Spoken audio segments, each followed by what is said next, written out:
Hello, everyone tuning in.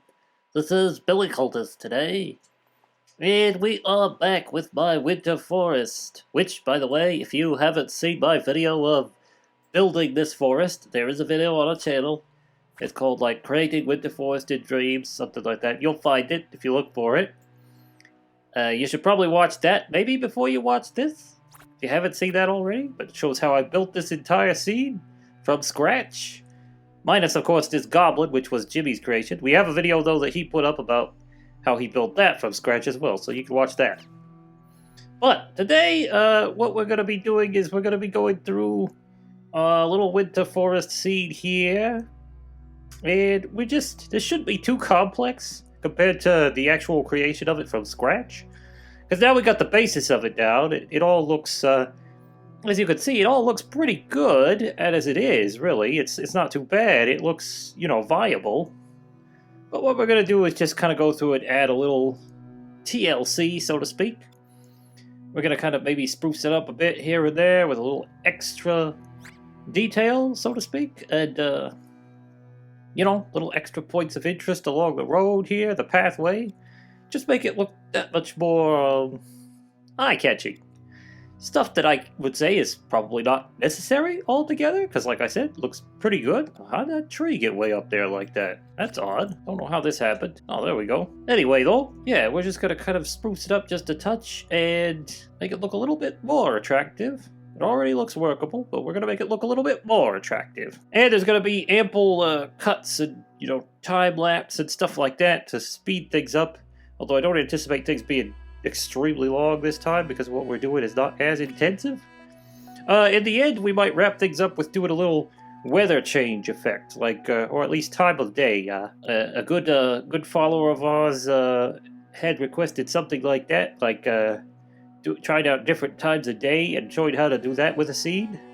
And I do enjoy that. I like looking at the passage of time in a scene, like changing time in the same scene and seeing how it looks with different time effects, times of day, stuff like that. So we might, in the end, kind of try... I'm thinking of trying, what it looks like at Twilight, sunset, and then maybe a nighttime version. And I'll save all this in the end, and so this scene will be updated. It'll still be remixable, of course, but it'll have all this extra stuff that I add. Right before we start getting into the real meat of this forest, this is something I want to touch on. This is more of a formal thing for if you're making an actual game. But, yeah. This goblin, see how he's, like, floating here like this? Like about a foot or two above the ground? You pretty much don't want to do that if this is going to be an actual game that people are going to play with gameplay and stuff, and I was going to release, a big game deal or whatever. You pretty much want to make sure that your puppet is going to spawn into your scene with his feet on the ground. You don't want it to appear like he just plunks out of the sky and hits the ground when somebody boots up the game. That's a kind of an amateurish thing. Which is fine in this case, like I said.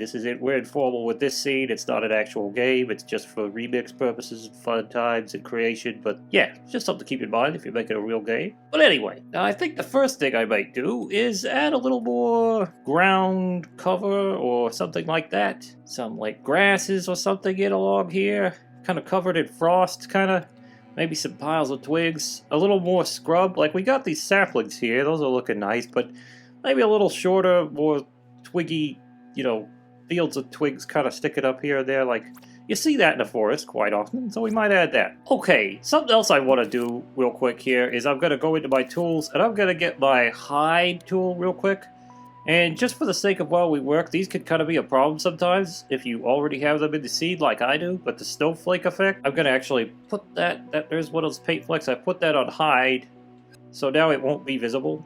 And we won't be accidentally, clicking on that or grabbing on those when we don't need to, because they're very small and you could accidentally grab them and move that around and do something screwy with that, and we don't really want to. But while we're working on this extra stuff, so. Now I think what I'm going to do first is I'm going to get in my modes and I'm going to go to sculpt mode, and we're going to go through to this curve tool, favorite of mine when I'm doing branches and foliage and things to do with natural growth.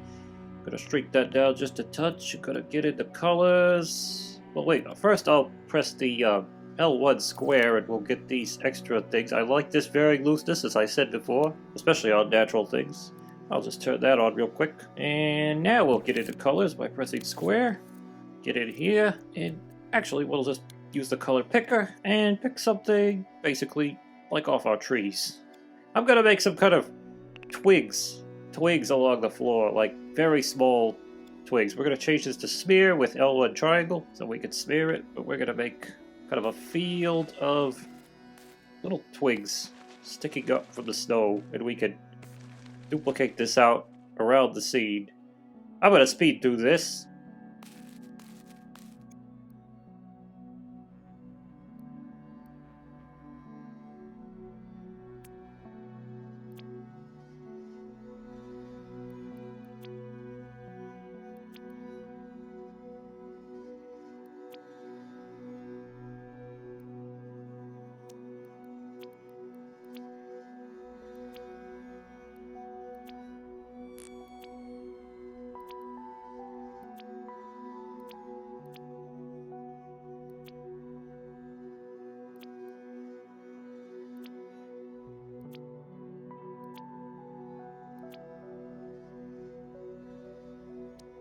Okay, so I've got my little twig patch kind of modeled out here, like in a place where I think it's pretty good for my purposes. And one thing I'd like to do before I continue to work, I do want to kind of add some color to it and paint it, but I'm going to go in here to the guides, and I'm going to put studio lighting on just for a sec, because now that we've got this lighting of our scene, it's kind of hard to see what you're doing, so it's a good idea to put that on.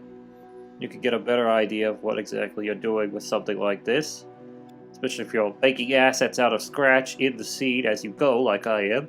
And we're going to get back into it, and we're going to head into our spray paint tool, and we're just going to continue detailing these twigs just a touch. They're not going to need much. We're going to basically add some white. We're going to size this up, and we're going to just kind of blend, soften, and just kind of put some frost right on the edges there. Not a whole lot of definition, but it conveys the frosty feeling. There we go. And I would say the twigs are about ready to go. One thing I'm going to make sure I do is I'm going to get into my physics on them like I do for just about everything. Especially these, we don't want them collidable. They're not going to be a big obstacle to anybody playing this game. And most of them are probably going to appear outside the bounds of where you can actually traverse. And hit those settings like I like them. And I'm going to go into my tools, and we're going to make sure, because that's red, we don't need that. At least I don't. Get them down to, I'd say about there. That looks good. I don't want to go too far. When they're about like this, is usually what I shoot for with something like this. It's like, you could see it kind of, but it's kind of rough. But anyway, that's good. We reduced that a little bit. Incidentally, a good amount of this graphics thermo is actually coming from the goblin. And I'll show you what I mean, deleting him. Puppets, yeah, puppets add a huge amount to your graphic thermo. So you got to be real careful about how you build your puppets and just how you use them when you put them in a scene. Because they add a lot to thermos, depending on if they're built right or not. You know, you gotta tailor your puppets to what kind of game you're gonna be making and stuff. And think of ways to be conservative with puppets too. Dreams is not exactly the best platform, I would think, for making massive army engagements or something like that. At least not with a highly detailed puppet. I'm not saying there's not ways to do that, but you'd have to think of some way to be very conservative about it. Because you're not going to put like 100 of these out and not have your thermo blow way off the map. But anyway, now that we got the twigs where we like them, I'm going to go back into guys that I'm going to, for the duration, turn off the studio lighting. And, like I did in my previous video with a lot of this other stuff we already see, the trees and such, I'm going to take the twigs around the level and kind of just put them in places I think they'd make it look better. And I'm going to speed through that with time-lapse so we can get the benefit of not having to see that, but we'll take a look at it when I'm done.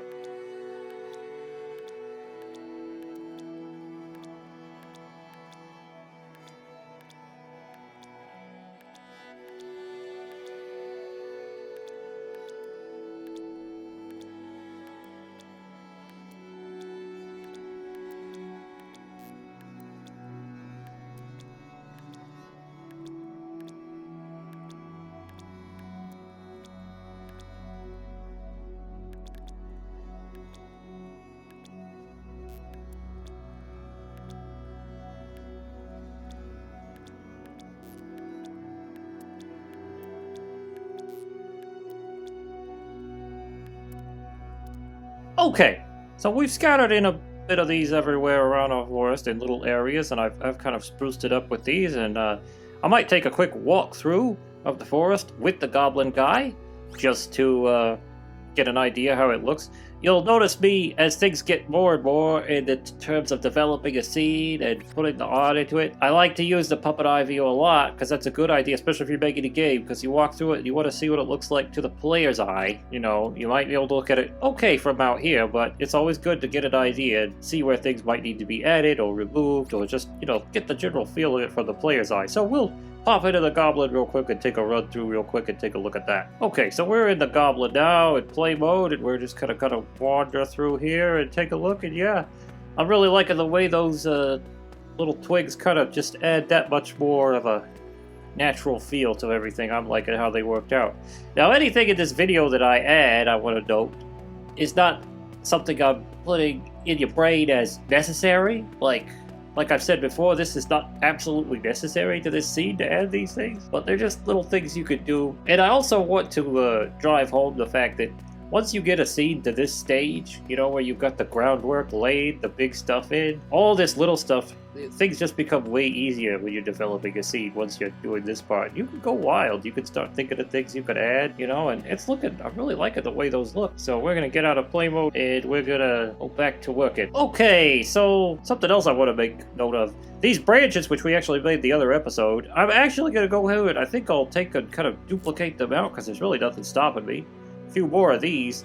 And actually put them at ground level coming out of the snow, kind of emulate some kind of like bushes or something, because they'll work just fine in that kind of role. So make it a little more, I just feel like I want a little more branches, so I'm going to kind of time lapse through that as I kind of put some of these in strategic locations.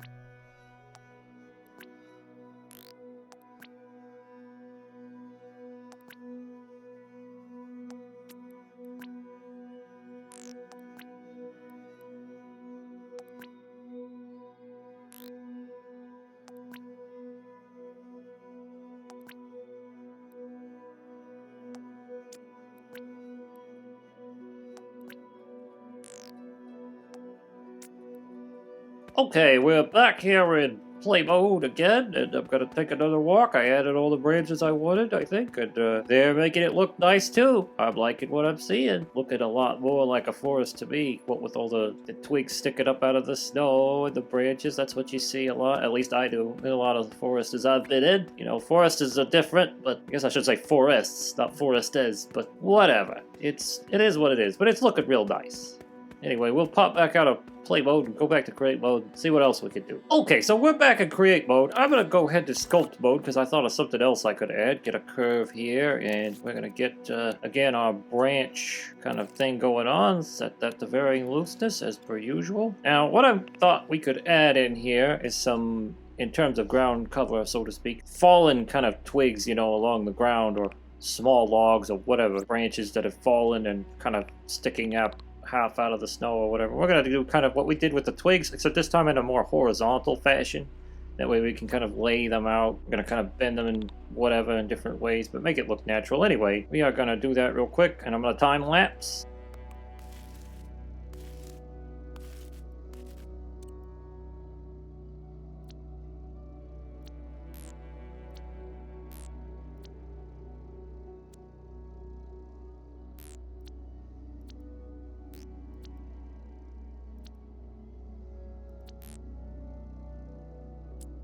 Okay, something I'm going to do real quick while sculpting these, and I'm going to kind of go through and kind of maybe shave some of the edges off, look like they got cut or broken or something, and that'll just make it look a little nicer than what it is now.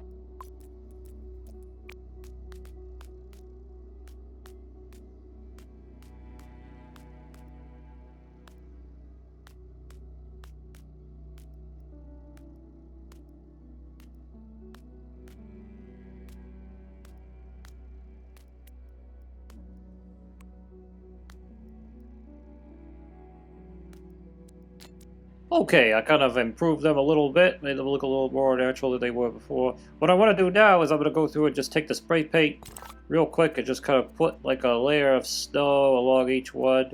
What I'm going to do is get white Gonna get in my paint tools, sphere mode.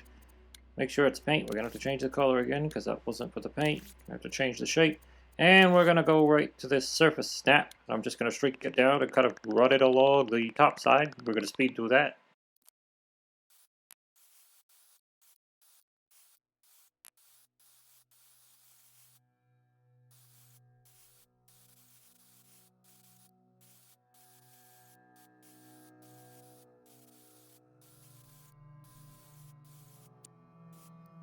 Okay, as you can see, I've got the thing all painted and set up exactly like I think I was nice. And we're going to go in for the final thing, which is, of course, the detail. I'm going to adjust it down a little bit here where we don't need it this high, not for my purposes. And that's... I'll go one up.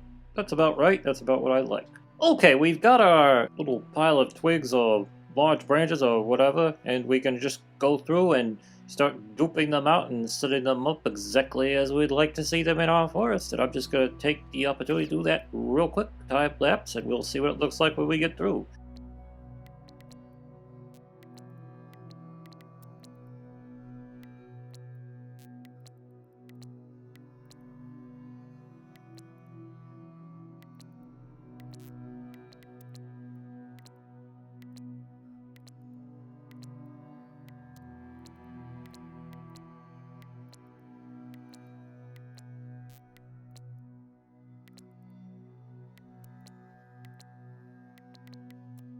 Okay, we're back in play mode again, and I'm gonna run through. I've added all these fallen twig branches, whatever they are, and as you can see, I think that's really improved it as well. It looks even more natural. It's looking very nice. They really add to the scenery. Much more forest-like, you know, you see a lot of those fallen branches and stuff in the forest. Looking very good. We'll just take one last pass, and then we'll get back to work. Okay, we're back in create mode. Just to take a quick peep at our thermo and see exactly what's going on here. We've got 22 graphics and 8 gameplay, and as I said, I don't think we went up very much more at all with any of this additional stuff from what we were, because if I take out the goblin, we're back to 13 graphics and 6 gameplay, and I think that's basically where we were just a few minutes ago. So really this hasn't done much, but we've increased the look quite a bit. Okay, so now what I want to do is I'm going to take one last pass over and we're going to do some extra detail in a different way, this time using paint. I think we're done with all the extra sculpts as far as the natural part goes for this forest, but I want to take a pass over it with some painting stuff and maybe add some like kind of fine frost-covered grass or scrub or something in there, here and there. And just kind of, I think that might add a little last final touch to it, make it look even neater. But we'll go ahead and try that right now. What we're going to do is we're going to get into paint mode, and we're going to find ourselves a nice flick that we might want to use. I might use this scribble, but then you could use the veins or the ever popular streaky or grass. I think this is what most people use for grass, but I might use a variety of these. We're gonna turn it to white. We're gonna just go for kind of a implied frost-covered grass or something around about the forest. And I'm gonna go for this and turn it to stamp fleck, which allows you to put out individual flecks. You kind of got a little more tedious this way, but what I'm gonna do is I'm gonna kind of create small tufts, and then what I'm gonna do is duplicate out the painting many times and put it where I want it. Now, I wouldn't necessarily do this if we were like in the summertime or something, but for a winter scene, this is something I think could work pretty well. We'll just go ahead and do that. I might change it to wax, or even shiny wax, it depends, we'll see. But for now, I'll do rough wax. Might change it to shiny later, but I'm gonna time-lapse through my creation of this tuft.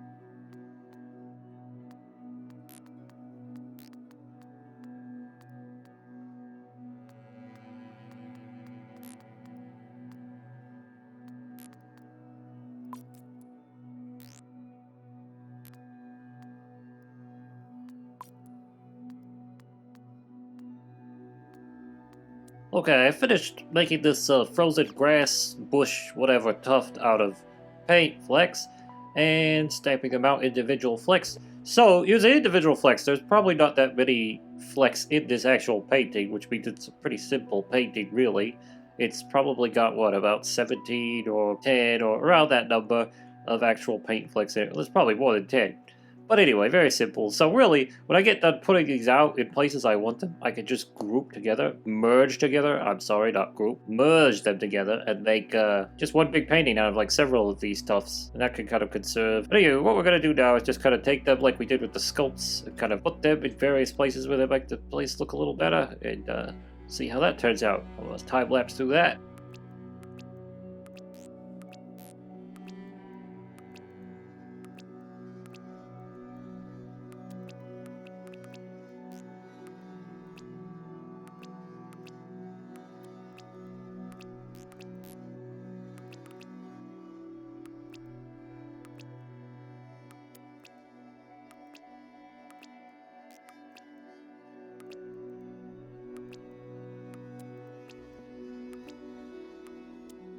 Okay, we're in play mode. I've added about as much of that paint grass tough stuff as I want, and I'm going to take a quick pass through the forest again. And I'm liking the look, liking the look. Now, we could have done this paint grass stuff with another method. There's other methods. You could have made sculpts out of it, maybe. That might be something you might prefer to do, depending on, you know, what you like or what you're going for, whatever. But I kind of like the stylized appearance of the paint. You know, there's arguments to be made about, you know, maybe a sculpt's being more efficient in some way, or, you know, sculpting out the grass or whatever it is. You could do that.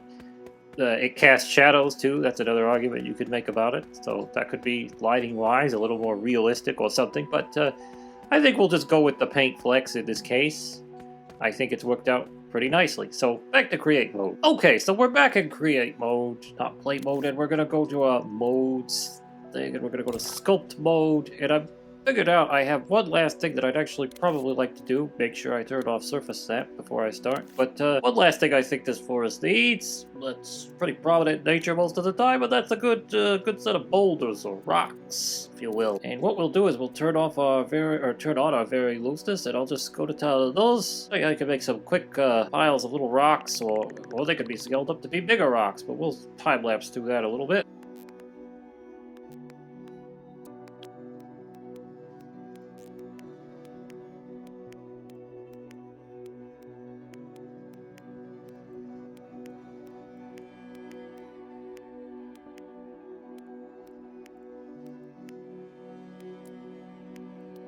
Okay, so we've got some nice little boulder pile thing kind of going on here, I think. I like it. It's really not that hard to do.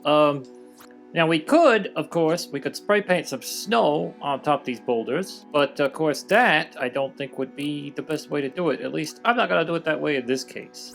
There's another method, which I'm going to show you in a second. So here's my recommendation for boulders with snow on them. At least in our case, I'm going to choose to do this. Like I said, you could paint on it.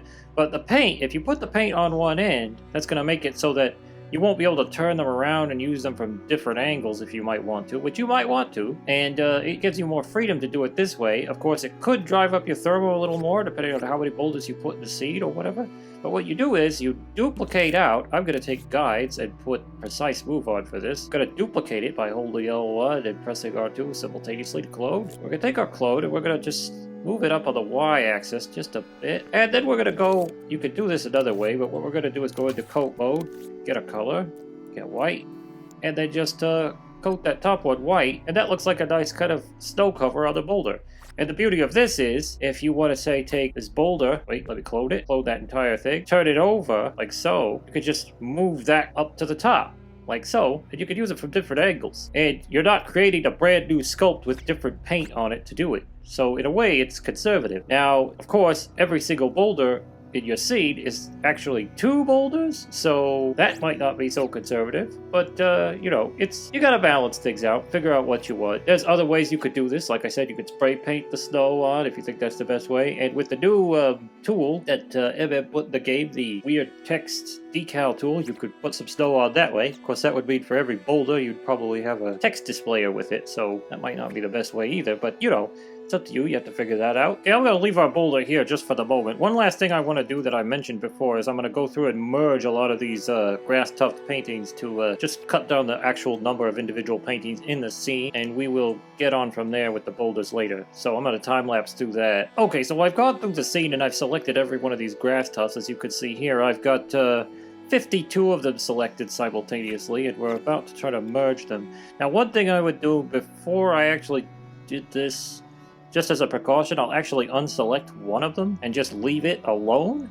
That way, if I decide later that I want more grass tufts, I can just get that one and just start adding more using that. Because I won't be able to use these once I merge them in that way, because they'll all be one big thing and it's all laid out. And if you move it, it won't look good anymore. So we'll see how this goes with merging. Okay, so I merged them successfully, all of them. So that bears out what I said about them not being very complicated.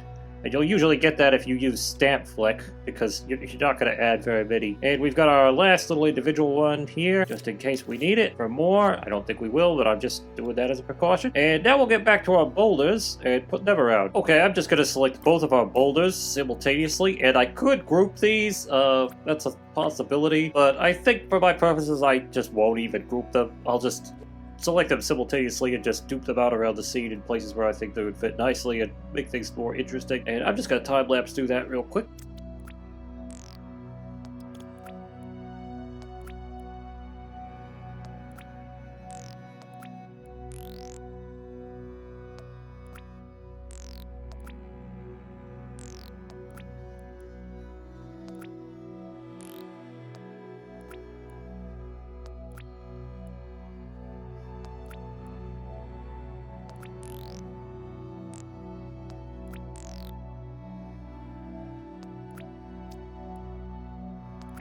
Okay, I've spruced up our scene. I've put a few boulders here and there for interest. Not too many boulders, because I don't think there should be that many in this forest, but, you know, just enough to kind of get the idea across that there are indeed boulders in this forest. I think one last thing I might want to do, I think what I'll do, one last thing, is I'll take this central, I believe that's the central node of our forest, and I'll put a little, kind of a fire pit made out of boulders real quick, and I'll just go skip through that.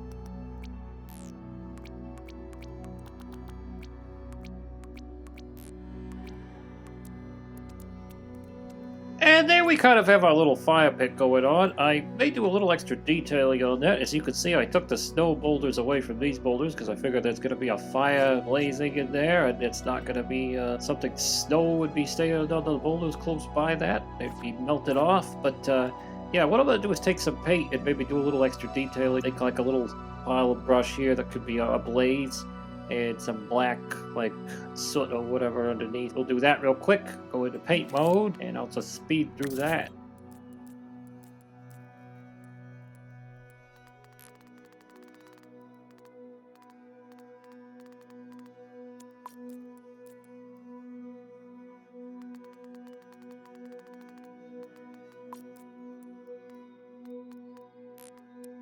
Okay, I've added a nice little pile of brush here, kind of going on with some blackened bits around it too at the bottom, and that'll look nice. One last thing I want to do is put kind of an ember burn in there, so I'm going to start another painting, and we're going to put a few flecks in there and turn them kind of a nice red color, and then set some glow on that and get a little ember glow going on down in there, so we'll speed through that. I'll probably use these scribbles here, that looks good. And through this whole thing, we've got stamp fleck on, pretty much using that for this. So we'll just get a nice reddish orangey color and go ahead and do that.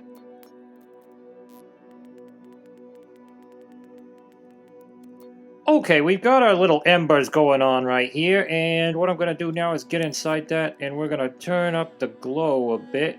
Let me make sure, okay, just making sure that that's not on, which is what I'm referring to is the actual studio light. We want the environmental light to see a good idea of what we're going to get here. And just turn that up a bit, not too much. About there, about 35-36%. That looks pretty decent. We still want it to be reddish, but glowing. Okay, that's good enough for embers. Okay, so I've got the rudiments of my fire pit going on right here. And what I want to do now is add a flame, and I may add too, of course, some rising sparks. You always see that, some rising little sparks or whatever flying up from it, wafting up. Real quick, I'm going to go search through Dreams, because I've actually got a flame, a nice little painted onion skin animation flame that I've made called Simple Flame. It's extremely useful. Me and Jimmy use it all the time. I still think it's one of the best flames on Dreams. It just looks so good. And I haven't even been able to recreate it. I've actually tried. I haven't even been able to make flame again that looks that good. But luckily it's on there and it's remixable and for public use. So if you want to use that yourself, it's something you could always find it. But I'm going to go through real quick and get that. Okay, so I pulled out my simple flame asset and we're going to just stamp that in here and kind of, I might stamp it a couple times and just make a fire that's actually burning. Duplicate that out. And it is an onion skin animation. So to give a little more variation to our fire, I'm going to go into this duplicated one and I'm going to go to this carousel thing here, and we're going to turn the frame from 8 to about halfway 4. That way they're on a different frame simultaneously, and it gives you a little variation to that flame. And put a few of those round about, maybe smaller. Okay, we're back to play mode for a little bit, and we're here in the woods with our fire pit and flame and everything going on with our goblin kind of warming himself, and that flame's looking pretty good. As I said before, I honestly don't know how I actually achieved it in some sense. I mean, I animated it myself, but I haven't been able to reproduce something that I felt was that good. But anyway, okay, back to create mode, and what I'm going to do is, I think I will, in fact, add some sparks kind of wafting up. So we're going to make a painting here. I'm going to use the circle flex for that, and go for a nice, again, like the embers, a really orangey red kind of color. I'm going to make sure my snap to surface isn't on. I'm going to go in and grab a paintbrush will do. I think I'll use pencil for this. It's a nice one for things like this where you don't want any fade. And I'm just going to draw some squiggly ascending sparks here. Just kind of some squiggly lines like that going up. And we're going to just kind of make several of those.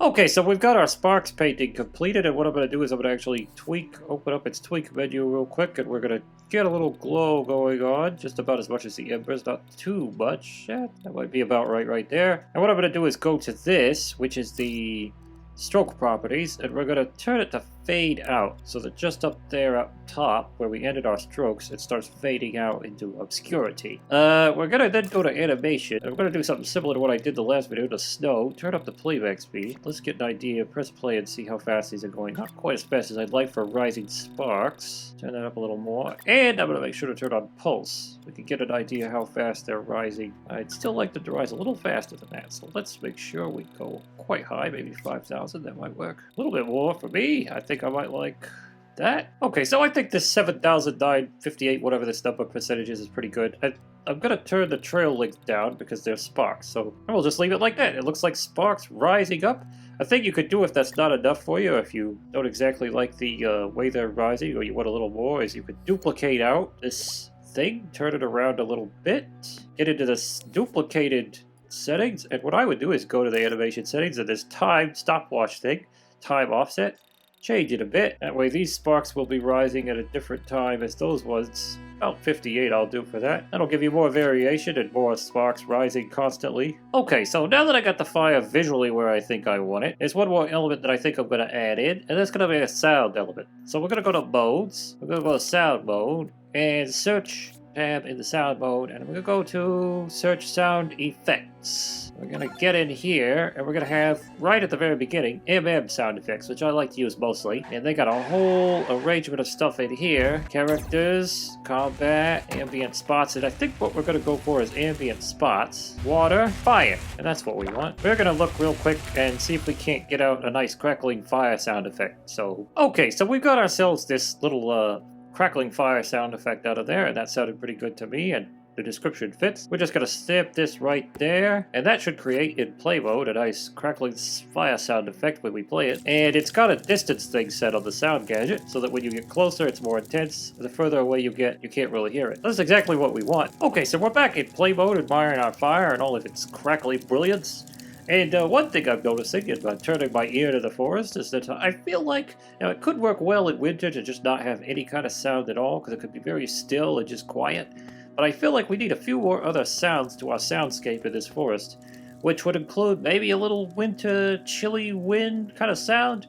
I might possibly even add some distant crows, to make it sound a little more natural. Okay, I dived into the sound gadget sound effects search thing again, and I came up with this ambience, which I'm going to stick in the scene. It's a desert low wind, and I think it sounds pretty nice for this kind of wintry thing, even though it says desert, but it does sound cold and kind of low like I want, so I'm going to go into play mode real quick and give that a test and see how that sounds. Okay, so here we are back in play mode and testing the desert cold night wind or whatever it was, and I'm kind of hearing like a cricket in there, and that's not going to fit with our winter theme, so I'm going to go back out and fix that. Okay, so I dived back into the sound effects and I found this other one called Empty Desert, which will probably fit. Better be really empty. We'll go into play mode and test that real quick. Okay, so we're back in play mode, and I think the Empty Desert sounds a lot nicer for what I was looking for. It kind of gives that cold background ambience. I did reduce the volume on the gadget by about down to 50% because it was a little loud, but it just gives that tinge of sound in the background that I want for a kind of a cold, wintry wind agitating the branches somewhere high up or far away. What we're going to do now is go back to create mode. Okay, so we're back in create mode. What I'm going to do is I'm going to go to my modes and I'm going to head to my gadgets. Or no, actually head to my animate, and I'm going to select a timeline, and we're going to add, I think I will actually add those crows in the background, and we're going to stamp that timeline just right here, open it up, scale it down a little bit, and extend it a little bit. Then I'm going to go and I'm going to get myself some crow sound effects for the sound effects search, which MM doesn't actually have any, but there are some crow sound effects on here that I use sometimes when I want it. I think the crows are a good kind of a bird call for the winter woods. It reminds me of winter or fall, either one. But we're gonna go ahead and do that right now. Okay, so we're back in create mode, and I pulled out this sound effect called Crow Caw, and it's by this guy Dark 3 IDE, and it's what I use a lot. It's got several versions, which I'll probably be sticking on this timeline as well. But what we're going to do is we're going to run these along the timeline in such a way that it makes a nice randomized loop of crow calls in the background. I'm going to speed through that real quick.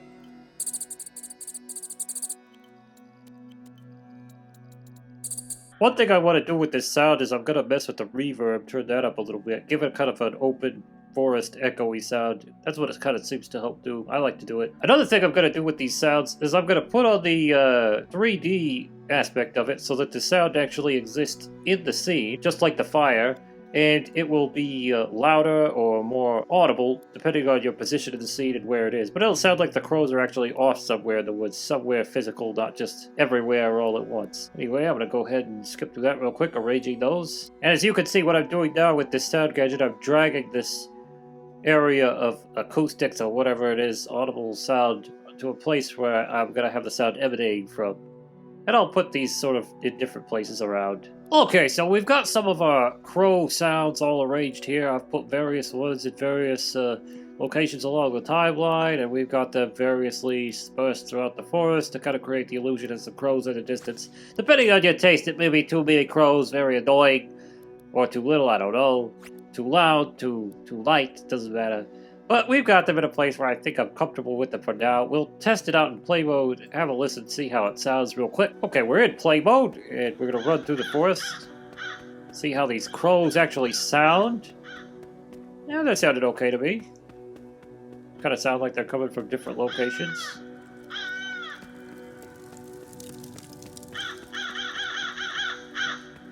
And like I said before, maybe there's too many, or maybe you think there's too little, I don't know. But really, it's all up to your own taste, you know. Fiddling around with it, that's part of it. Figure out just how much of something you want, or how loud in this case you want it, or whatever. But I'm comfortable with it for now. We'll just leave it that way, and we'll get back to create mode. Okay, so we're back in create mode. I think what I'd like to do now is move on to those things I mentioned at the beginning of the video, which we're going to kind of wrap up with, which is making different times of day. I think everything else has been covered pretty fully at this point. So what I'm going to do is go into trying to make different times of day, and I think what we'll hit is sunset, or twilight, and then maybe we'll go for a nighttime effect and see how that goes. Now what I'm going to do to achieve this also, since this is remixable and I want you to be able to mess with it easily if you get into it, I'm going to take out a microchip, and it's going to be like the lighting chip or what have you, and I'm going to make it real big and stick it up above the level. And it's going to have a bunch of keyframes and switches inside, and that's going to control what time of day it is. And so you can turn on the different times of day as needed, however you want. So I'm going to stamp that real quick and get that set up. Okay, so I've got our time of day microchip established here. And what I'm going to do now is I'm going to get the animate, and we're going to put a couple keyframes on it. These are going to be what's going to control time of day for Twilight. I'm going to hit that off record real quick, put another one, and this will be nighttime. I'm going to go quick and label them in here for a second. Okay, so as you can see, I've labeled the keyframe Twilight and night, and they're currently off. So what I'm going to do now is I'm going to start setting up our look of our thing for Twilight. But it's important for me while I'm doing this to open the keyframe, or at least hold L1 and press X to start recording with it. Now whatever changes I make to our environmental settings, like I'm going to make for our sun and sky and various other things, I'm going to want to have recorded into this keyframe. So I'm going to want to make sure as I go along that I do that. Okay, so I think for Twilight what we'll do is we'll have the sun setting off in that direction, that way from our forest, and kind of coming through the trees at a nice low angle, very red. Now I have adjusted the sun angle so that it's the way I want it. I'm going to actually adjust the sky. Just a second. I'm going to real quick make it so that we've got our light area right there on the horizon. I may actually get into the tweaks on this and make sure we might use a different sky image. I want something with quite a bit more dark, bright contrast.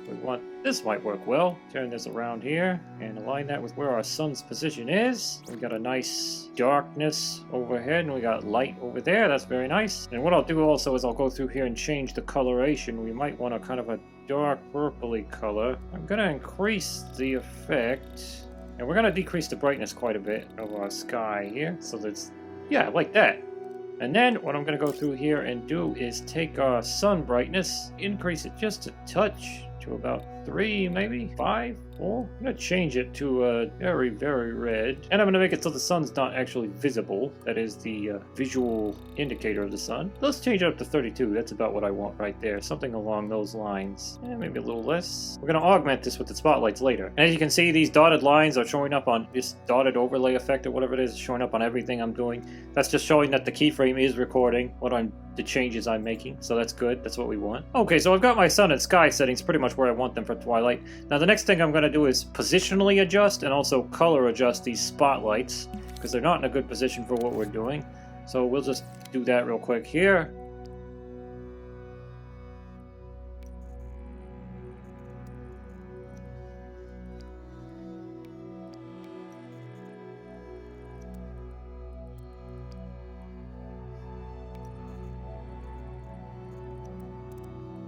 Okay, so I've arranged the spotlights, rearranged them, and changed the colors to what I think needs to be in effect. And what I'm going to do now is I'm going to go through and take these fog elements at the end of the level, at the exits, and do the same. Change their color, basically, and maybe their brightness a little bit, to something a little more reddish or fitting of the Twilight. So we'll speed through that real quick.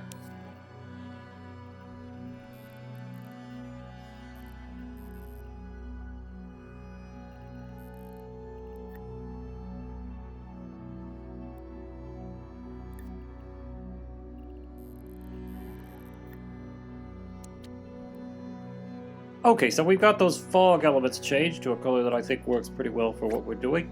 Now the best thing to do, I think, is for me to go and try to make some kind of background effect for an actual sun. So what I'm going to do is I'm going to stop recording, and everything's going to return to normal for the brief period which that keyframe is turned off, which it still is turned off.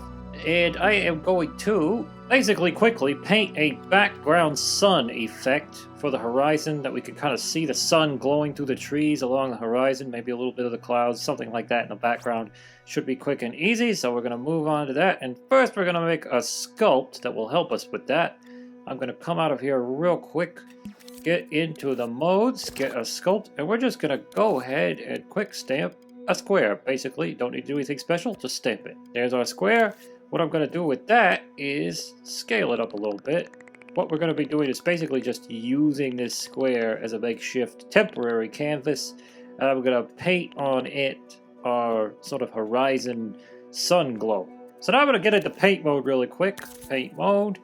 And we're going to get something set up here with a nice reddish orange color. Going to get, I don't know if I want that, or I think I'll use the pencil again. We'll make sure we're set to surface snap, and this is what we're using the cube to, because now we got the nice snap to surface with this cube. And I'm going to just really quickly, I may change the fleck in fact to a circle. for my purposes.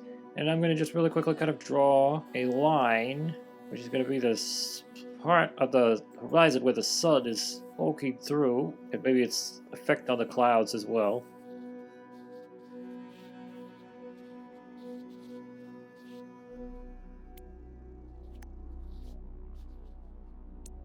Okay, we've got kind of a thing going on here. Now I'm going to get rid of that old thing, because we don't need it anymore. We got our painting.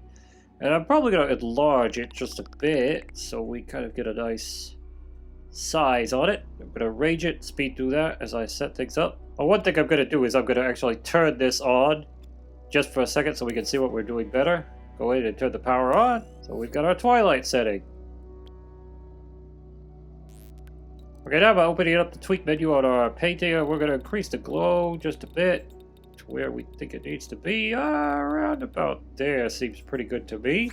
Maybe more or less, but just a little more. I like that kind of. We'll see how that looks. Okay, I've got my horizon paint looking pretty good, I think, for now. I think what I will do, though, I want to kind of add a little extra coverage of the trees over there with that. Like move some out here and then just kind of drag a line across it to create more of a forested effect with that in there. Which will drive our thermal maybe a little more with the gameplay, but I think we can handle it. Okay, we're back in the play mode and taking a look at just exactly what we've achieved, and I'm liking the effect. There you can kind of see through the trees, you can see the setting sun and striking through here. That fog's looking better with that kind of purple. It's looking like a nice kind of a sunset. A little stylized, maybe, albeit, but looking nice. Nice to the eye. We'll just take a kind of a walk through here and admire our work. There's our fire. And there we are. Looking nice. Good Twilight. Now, one last thing I'll have to do, which we'll have to go back to create mode. Okay, we're back in create mode now, and I've got the tweak menu on our horizon sun painting on, and I'm going to turn the power off on this real quick, and I'll show you why in a second, on both of these actually here. This one as well. Now they're not going to be appearing anymore. Okay, we're back at our time of day microchip, and I'm going to open the Twilight keyframe with L1X. And now we're in record mode for that. And I'm going to open up this and go to the eye and turn off preview and visibility briefly. Now we can see this even though it's powered off. And now I'm going to get inside of it, both of them actually, and click the power on. As you can see, it records the power is on now. And I'm going to do that with the other one. Power is on. Now hit record. That's been added to all the other changes for Twilight. So now what should happen is, if we want Twilight, we should just be able to turn this on. Everything will be as it should be.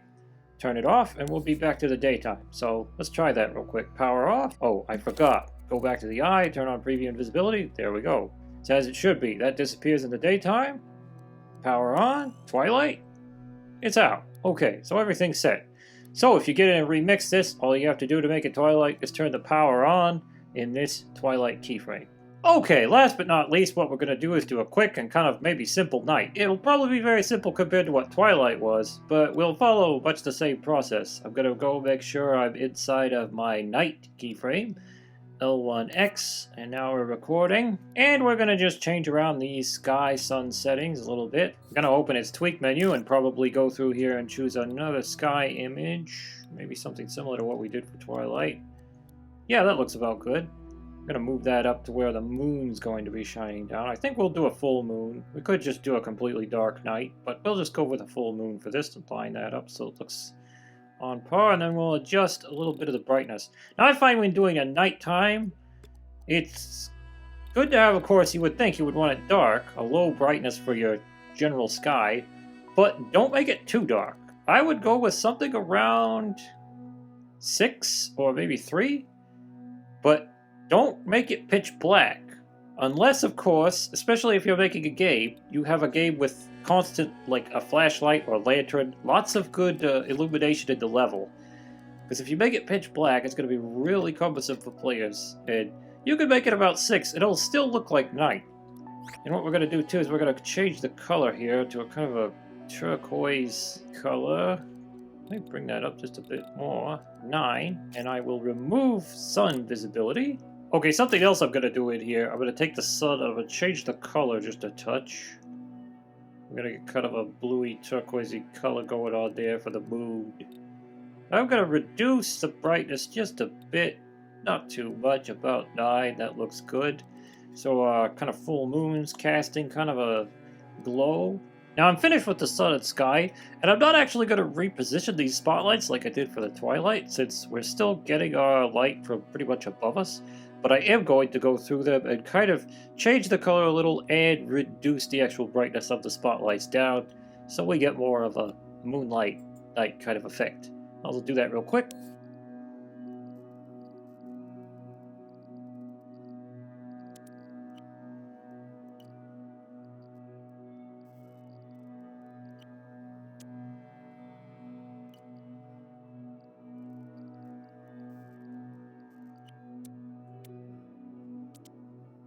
Okay, so I've changed our spotlight's color and brightness a bit. I've even added kind of a filter on them to give a kind of a different look to the nighttime. But it's very stylized, but it's looking kind of nighttime. And one thing I'm going to do now is going to go through here like we did for Twilight and change up these, reducing the brightness and changing the color a bit on the fog. But they'll still be here, so we'll do that real quick.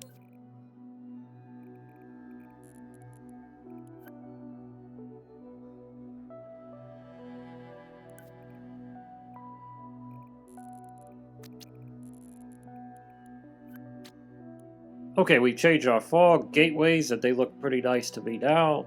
So yeah. And after that, I just want to reiterate, at nighttime, just don't be afraid to use light. You could, change it, kind of subdue it a little bit, make it bluer. That's a good thing to do. You could kind of cool it down at night. But don't be afraid to use, like, theatrical lighting, because this is, stylistically, it helps. And you do want to be able to see in a game. I mean, now if you're going for super realism, obviously, night really is pitch black in real life. Well, there's no full moon anyway. But yeah, definitely don't forget, light is your friend, lighting is your friend. You do want to use light artistically. It can make a good effect. It'll still look like night. It'll be stylized, but it'll look good. Okay, so I'm going to hit record, stop recording our keyframe real quick here. And we're going to go back to day, of course, because I turned that off. I'm going to make sure I go back up here and turn that on, just for reference sake. Make sure that's on, because we want to see what it looks like at night. Now the last thing I think we want to do for our night, which this is what I'm going to do. Basically, I just want to kind of add a nice full moon in. I could go into a lot of detail on this or look up somebody's model, but what I'm really going to do is just get into paint mode real quick here. Take maybe some white paint, yeah. And just kind of take stamp fleck and make sure it's off surface stamp. And I'm just going to kind of do this a couple times. Click, click, click. That's my full moon. I'm just going to take that right up, run it up to the top, aim it down, make it look like a nice moon up there, turn up the glow.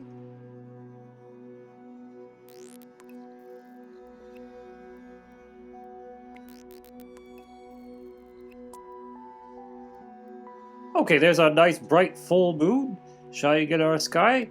We could dot a few stars up in there if we wanted to.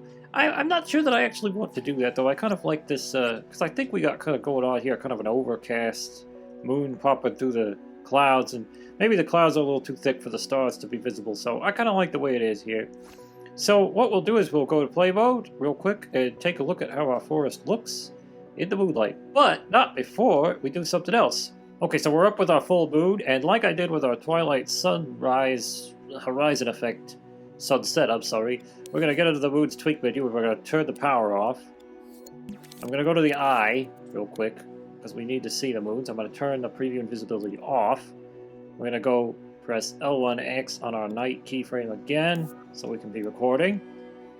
Get into our moon's tweak menu, and just like we did with the other thing for the Twilight, we're going to hit power on real quick, then record that. So the power will be on for the moon, and when it's not nighttime, the moon will be completely gone, powered off. Okay, so we did that, and I'm going to real quick test our night keyframe. We're going to power off, day, the moon is gone as it should be, power on, the moon comes back. Perfect. So, without further ado, let's take one last walk through our forest at nighttime. Oh, actually, one last thing I forgot, which I may do, is turn off our crow sound effect timeline completely. because I don't think the crows will be out calling at night. That's just me. I don't know how crows actually behave or whatever, but I just feel like they wouldn't be. So we'll do that real quick. Okay, so I'm going to get into our night keyframe again. We're recording. We're going to go down here to our timeline. And we are going to make sure we have the power. I'm going to click it once, because that'll turn it on. And I'm going to click it again. It'll record it as off. So then it should be off at night. Alright. So now I'm going to stop recording. Okay, so our crow sound effect timeline is set so the crows don't call at night, which is exactly what I want. Now, if I wanted to go a little deeper with this, you could always, add maybe another timeline and have like wolves howling or something for nighttime. You get a different kind of a soundscape at night slightly than you get during the day. That's really interesting. But for the sake of brevity, we'll just skip that for now, realizing that we can do that. And we're going to head to play mode and do one last pass over our forest. Okay, everyone, here we are in play mode. And we're going through our forest at night. And I must say, it looks very nice. There's our full moon above us. We're a lone goblin in the woods. Don't know what we're looking for, but we're going to find it. We got our campsite set up. A little bit bearish for our campsite. In fact, as we close out this video, basically, I'm going to say, if you're interested in me doing another video, which I wouldn't be disinterested in doing, in which I return to this same scene, and maybe add a little more in terms of a campsite. I even might add some kind of like goblin village or, cottage or something like that. That would be an interesting thing to create. If you're interested, make your thoughts known in the comments. But this is our nighttime, and it's looking pretty good. And I hope you enjoyed this video, because we have come to the end of the line for this video. Our forest is complete. I'm going to be updating everything in this scene, so all this stuff will be in. As I said before, if you remix this scene, you want to change times of day, those keyframes are up there, that microchip. You can just power them on and off to change it at your leisure. But anyway, I hope you had fun. Maybe you learned something, maybe you enjoyed it. If you didn't learn anything, either way, I hope you'll check out all the other stuff on our channel if you're new, and I really hope you will like and subscribe. That helps us a lot if you subscribe. It's free, very easy to do. Now, if you're a long-time follower, subscriber, or whatever, you want to do something to help out monetarily, there's a way to do that. You could go to our Ko-fi, link to the description, and donate to us. Or you can go check out our Art Pal, get some stuff out there if you're interested. But even if you're not, doesn't matter. I hope you come back, and I hope you continue to enjoy these. And I will see you in my next video. Bye-bye.